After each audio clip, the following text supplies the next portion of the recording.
Video చూసే ముందు మిగతా 2 పార్ట్స్ చూసి అప్పుడు ఈ వీడియో చూడండి. మీకు కథ పూర్తిగా అర్థమవుతుంది. నీ మనసులో కదులుతున్న కదలిక నాతో చెప్పవచ్చు అన్నారు స్వామీజీ.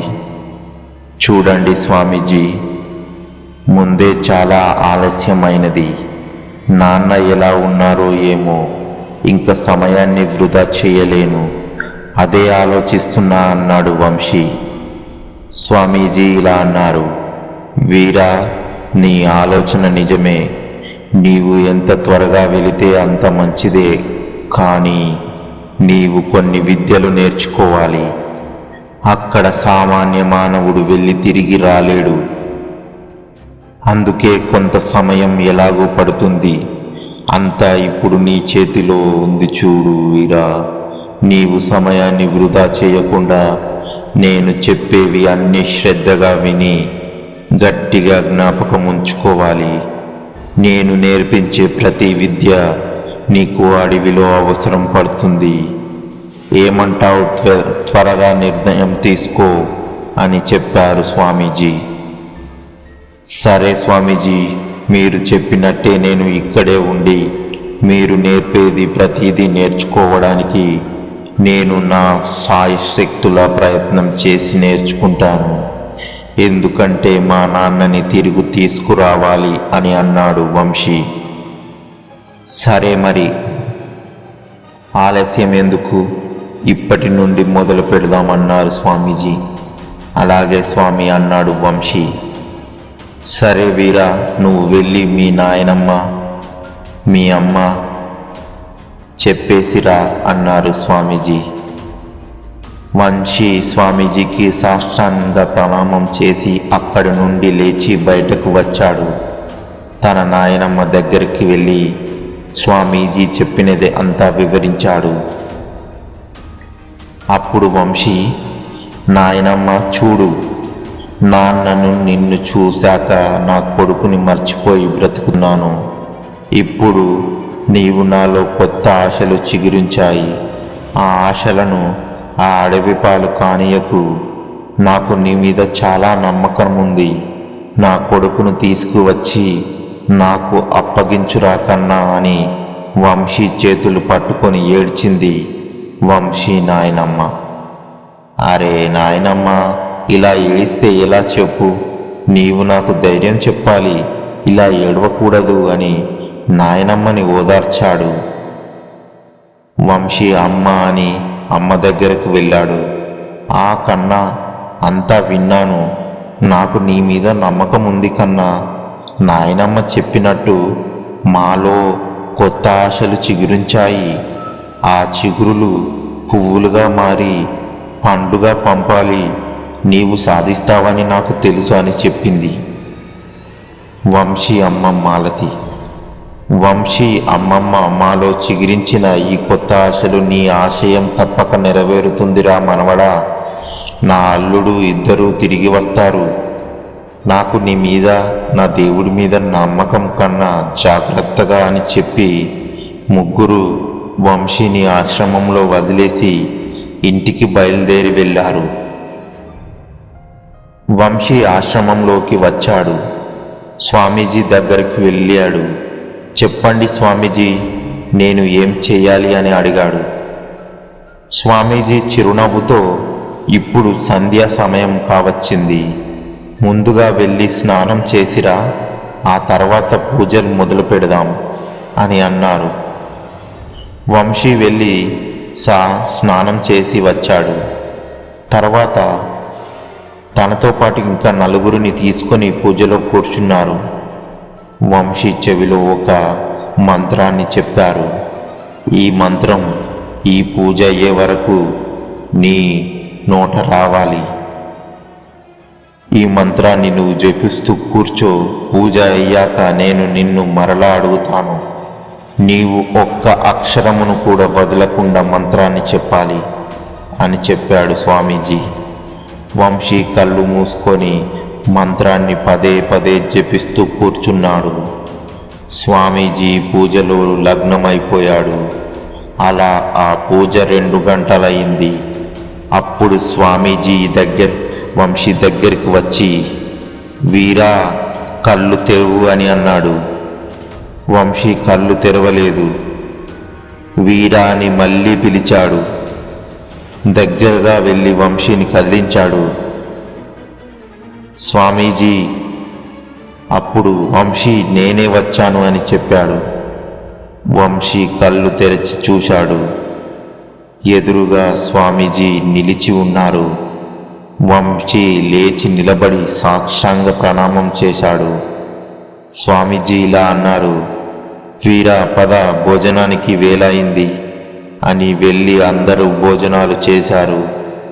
స్వామీజీ తను నిద్రించే చోటే వంశీకి కూడా ఇక్కడే నాతో పాటు నిద్రించు అని చెప్పారు. ఇద్దరూ మెల్లగా నడుం వాల్చారు. అప్పుడు స్వామీజీ, నీకు మరో మంత్రం చెప్తున్నాను, ఈ మంత్రాన్ని జపిస్తూ నిద్రపో. ఇంత ముందు చెప్పిన మంత్రం, ఇప్పుడు చెప్పిన మంత్రం రెండు రేపు తెల్లవారుజామున అడుగుతాను అని చెప్పి మరో మంత్రాన్ని వంశీ చెవిలో చెప్పాడు స్వామీజీ. ఆ మంత్రాన్ని జపిస్తూ జపిస్తూ నిద్రలోకి జారుకున్నాడు వంశీ. వంశీ గాఢ నిద్రలో గట్టిగా గట్టిగా అరుస్తూ లేచి కూర్చున్నాడు. స్వామీజీ, ఏమైంది వీరా అని అడిగాడు. వంశీ ఆయాసంతో కూర్చొని ఉన్నాడు. స్వామీజీ వచ్చి నీళ్లు తీసుకువచ్చి ఇచ్చారు. ముందు నీళ్ళని సేవించు, ఆ తర్వాత నీకు వచ్చిన కలను వివరించు అని చెప్పారు. స్వామీజీ. వంశీ స్వామీజీ చేతిలో నుండి నీళ్లు తీసుకుని గబగబగా గుటకు వేయకుండా తాగేశాడు. వంశీ తాగేసి ఆయాసంతో అలాగే గోడ కానుకొని కూర్చున్నాడు. వీరా, నీ కలలో ఏమని హెచ్చరించింది అని అడిగాడు. వంశీ స్వామీజీ తన కోసం నా కోసం ఎదురు చూస్తున్నా అని చెప్పింది. నా రాక కోరకే మా నాన్నని చంపకుండా ఉంచానని చెప్పింది. తన మాట వింటే మా నాన్నను నాతో పాటు పంపిస్తా, నీవు ఎంత త్వరగా వస్తే అంత మంచిది నీకే అని చెప్పింది అని చెప్పాడు వంశీ. స్వామీజీ నా కలలో వచ్చి చెప్పింది అని అడిగారు కదా, మీకెలా తెలుసు? తన కలలో వస్తుందని అడిగాడు వంశీ. నీ అనువనువు తనకు తెలుసు, తను ఎక్కడ ఉంది, కానీ కళ్ళు మాత్రం నీపైనే ఉన్నాయని స్వామీజీ చెప్పాడు. ఎందుకు నాతో తను ఏం ఆశిస్తుంది అని అడిగాడు వంశీ. అది తెలుసుకోవడానికి నీ కళ్ళలోకి తను వచ్చేటట్టు నీకు మంత్రాన్ని జపింపజేశాను. కానీ తను చాలా తెలివైంది, ఏది చెప్పకుండానే వెళ్ళిపోయింది. అంటే ఏదో రహస్య కార్యం నీతో చేయిస్తుంది అన్నమాట. అలా స్వామీజీ దగ్గర 1 నెల రోజులు ఉండి స్వామీజీ తన జ్ఞానమంతా తన శక్తులను నాకు నేర్పించారు. ఆ తర్వాత నేను అక్కడికి బయలుదేరాను. నేను ఒక్కడినే వెళ్దామని బయలుదేరాను, కానీ మీరు ముగ్గురు వచ్చేశారు. ఇప్పుడు మిమ్మల్ని రక్షించుకుంటూ, నన్ను నేను రక్షించుకుంటూ మా నాన్నను రక్షించి తీసుకొని వెళ్ళాలి అని వివరంగా చెప్పాడు వంశీ. అంతా విని అంజీలా అడిగాడు, ఇంతకు ఆమె ఎవరు? నీకోసం ఎవరు ఎందుకు ఎదురు చూస్తుంది? అప్పుడు వంశీకి ఈ ప్రశ్నే సమాధానం వెతుకుతూ వెళ్తున్నాడు అని. ప్రశ్నలు ఎన్ని ఉంటాయో సమాధానాలు అన్నీ ఉంటాయి. సమాధానం లేని ప్రశ్న అంటూ ఏదీ దొరకదు. ముందు ముందు అంతా దొరుకుతుంది అని చెప్పాడు వంశీ. ఇలా మాట్లాడుకుంటూ ఆ అడవిని దాటడానికి ప్రయత్నిస్తున్నారు అందరూ. సడన్గా గజ్జల సవ్వడి మొదలైంది. మల్లెల సువాసనతో నిండిపోయింది. అంజి, అరే వంశీ, ఈ మల్లెల సువాసన ఏందిరా? ఆ గజ్జల సవ్వడి ఏందిరా? వంశీకి ఎదురుగా ఓ అందమైన యువతి కనిపించింది. 20 సంవత్సరాలు ఉంటాయి. సన్నని నడుము, పెద్ద పెద్ద కళ్ళతో ఎంతో ఆకర్షితమైన ఆ అందం తన వాలుజడ నాగుపాములా అటూ ఇటూ తిరుగుతూ ఉంది. తనని చూడగానే వంశీకి తన వెన్నుముకలో చిన్నగా వణుకు మొదలైంది. ఏదో తెలియని భయం తనలో మెల్లమెల్లగా మొదలవుతుంది. చల్లని వాతావరణంలో వంశీకి చెమటలు కారడం మొదలయ్యాయి. తను కిలకిలా నవ్వడం ప్రారంభించింది. ఆ నవ్వు చెవులలో సూదుల్లా గుచ్చుకోవడం మొదలయ్యాయి వీళ్ళకి. అందరూ గట్టిగా చెవులు మూసుకున్నారు. ఎంత గట్టిగా మూసుకున్నా ఆ శబ్దం చెవిలోకి వెళ్తూనే ఉంది. అప్పుడు వంశీ చేతులతో చెవులు మూసుకొని స్వామీజీ చెప్పిన మంత్రాన్ని జపించడం మొదలుపెట్టాడు. అలా మంత్రాన్ని జపిస్తూ జపిస్తూ తన స్నేహితులు అందరినీ తన దగ్గర ఉండమని చేతులతో సైగలు చేస్తూ గట్టిగా శ్వాస పీల్చుకొని తను ఎదురుగా నిలబడ్డ ఆ నీడపైన ఊదాడు.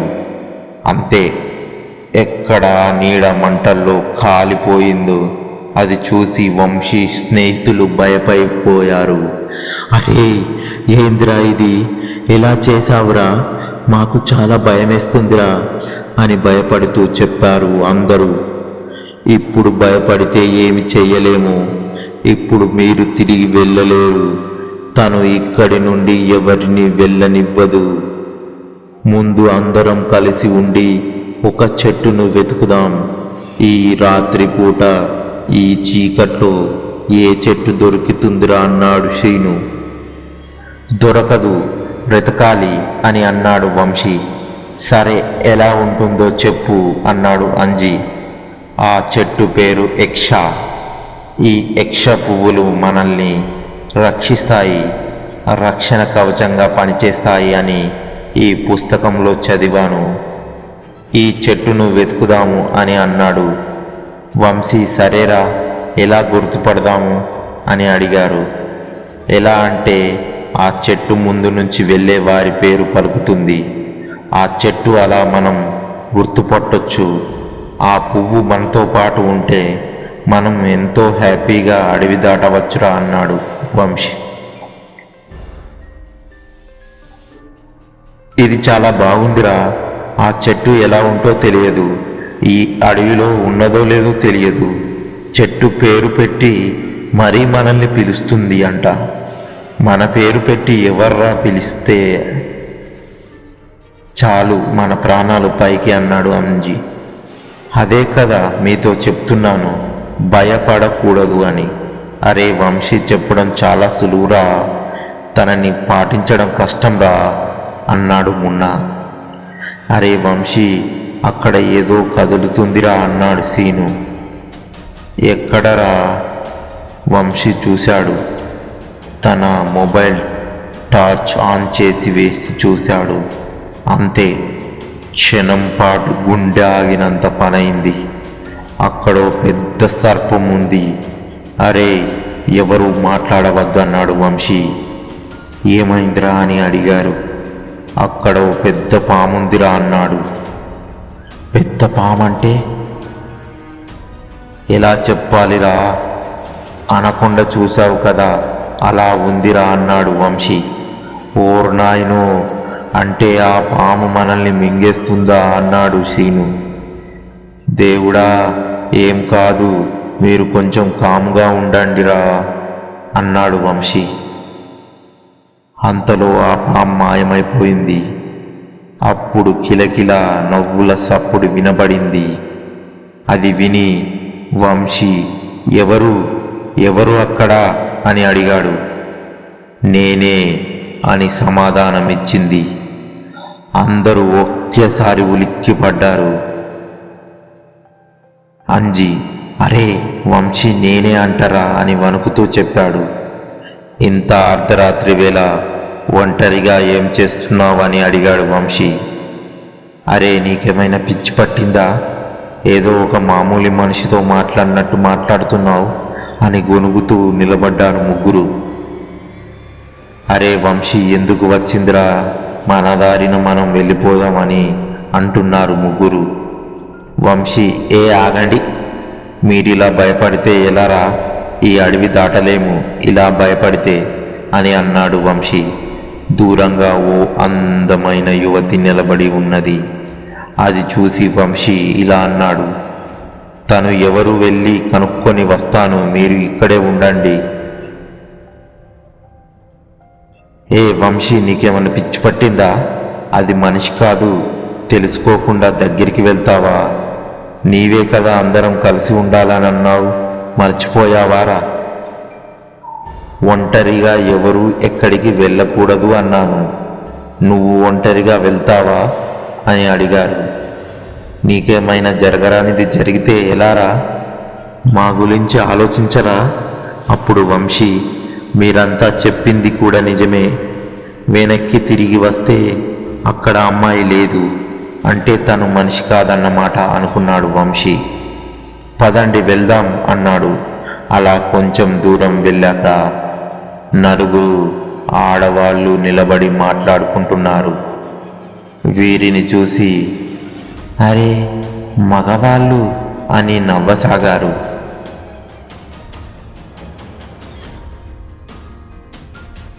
ఆ తెల్లతోడు నాకు కావాలి, ఆ పొడుగోడు నాకు కావాలి, ఆ పొట్టోడు నాకు కావాలి, ఆ ఎర్రటి చిక్కుడు నాకు కావాలి అని మాట్లాడుకుంటున్నారు, పోట్లాడుకుంటున్నారు. అరే వంశీ, ఏందిరా ఇది, మా కోసం నలుగురు మాట్లాడుకుంటున్నారు అని అడిగాడు అంజీ. ఏమోరా, నాకు తెలియదు అన్నాడు వంశీ. మరి ఎవరికి తెలుసురా అని గట్టిగా అడిగాడు అంజీ. అవునురా, ఇప్పుడు ఎలా అని ఆలోచిస్తూ నిలబడ్డాడు వంశీ.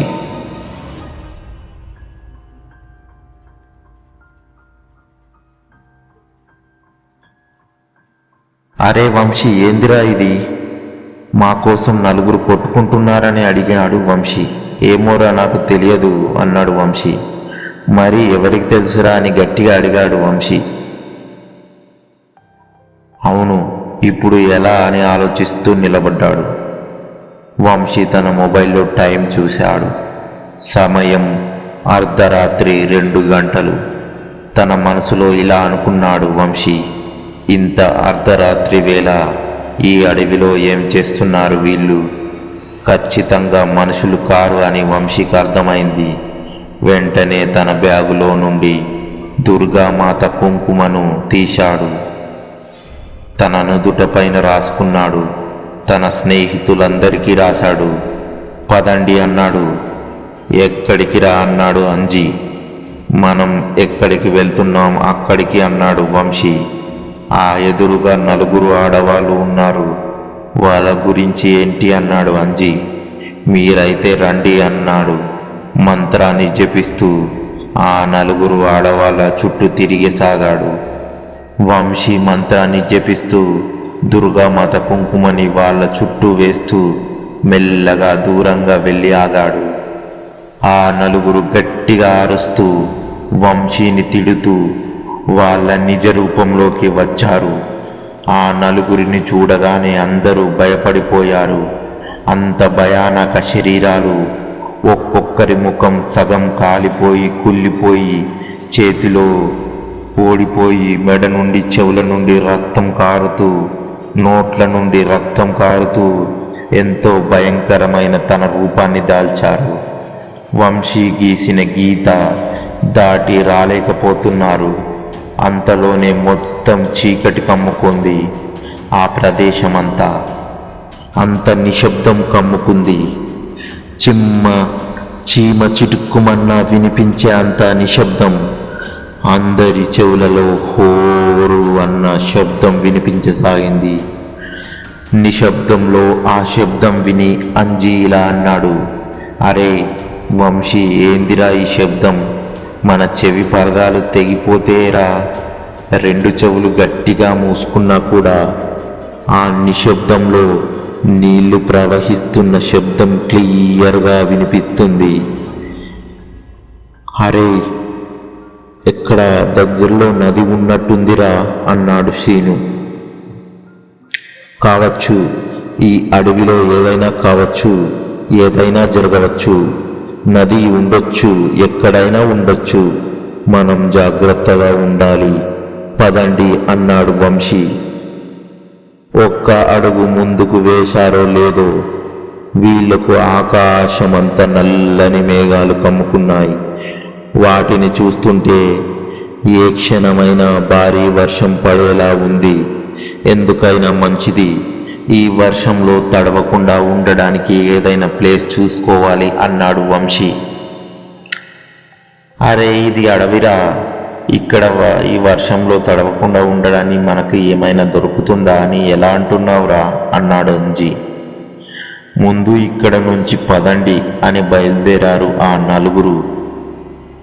పిశాచులు గట్టిగా గట్టిగా అరుస్తూ తిడుతూ ఉన్నాడు. అలా వెళ్తున్నారు నలుగురు. సడన్గా, అరే వంశీ, నాన్న నువ్వు ఇక్కడికి రావద్దు, వచ్చిన దారిన వెళ్ళిపో అని గట్టిగా ఎవరో అరుస్తున్నట్టు వినిపిస్తున్నాయి అరుపులు. ఆ అరుపులు విని నలుగురు అటు ఇటు అంతా చూస్తూ ఉన్నారు. ఎవరూ కనిపించడం లేదు, కానీ మాటలు వినిపిస్తున్నాయి.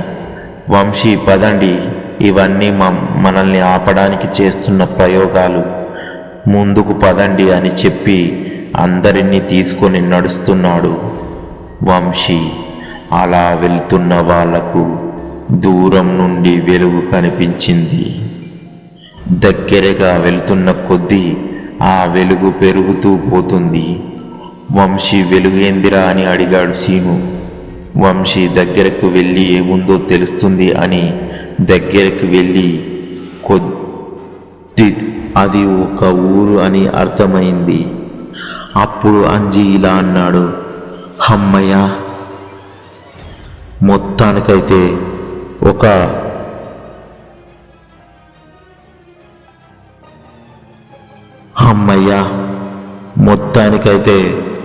ఒక ఊరైతే దొరికింది.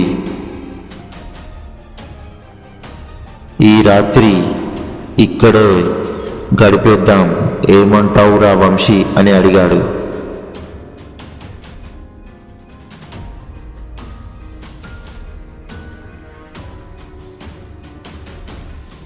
సరే వెళ్దాం పదండి అన్నాడు వంశీ.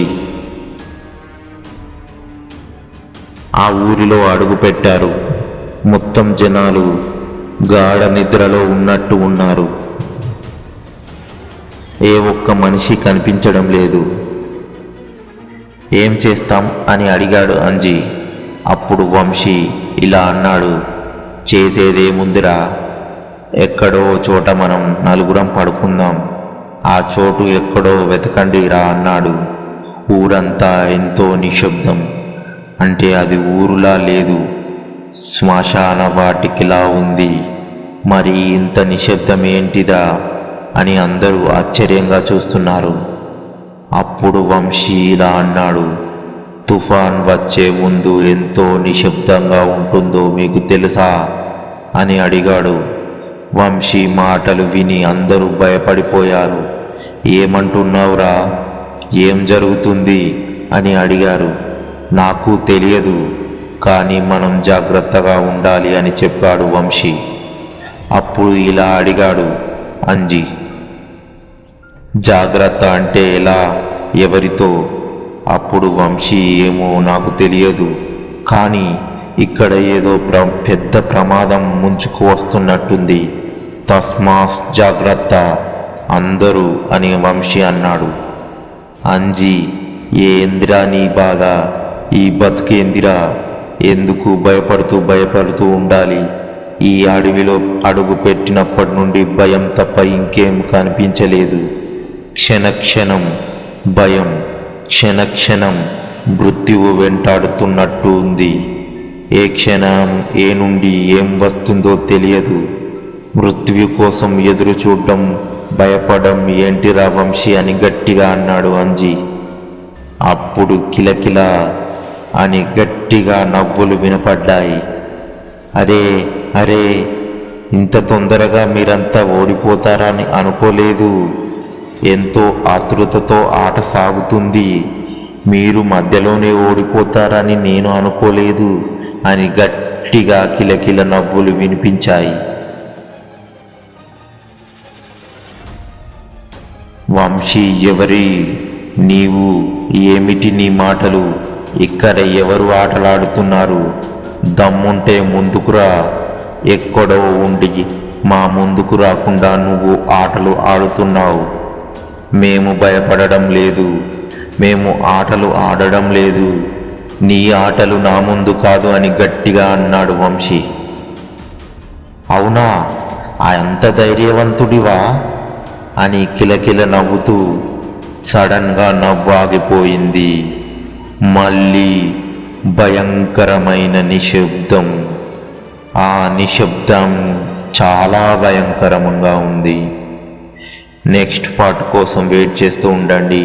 ఈ వీడియో నచ్చితే లైక్ చేసి ఏమనిపించిందో కామెంట్ చేయండి. నెక్స్ట్ పార్ట్ కోసం కామెంట్ చేయండి. Thank you for watching our videos. Please do subscribe. Wait చేస్తూ ఉండండి యక్షిని కోసం.